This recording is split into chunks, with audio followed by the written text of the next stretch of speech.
Mark sa pagdadrive at binilisan pa niya lalo ang takbo. Ngunit biglang tumalon ang babae sa gitna ng kalsada habang nakatutok ng tingin sa kanya.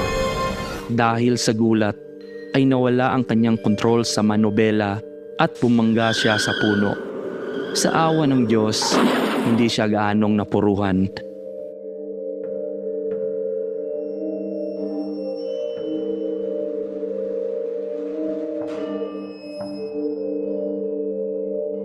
Tumingin siya sa bintana at nakita roon ang babaeng palapit sa kotse. Naramdaman niya na parang may gustong gawing masama ito, na tila ba takam na kitilin ang kanyang buhay. Sisigaw na sana si Mark nang biglang mag-ring ang kanyang cellphone. Nakita niya ang numero ng kanyang ina. Parang bigla siyang nagkaroon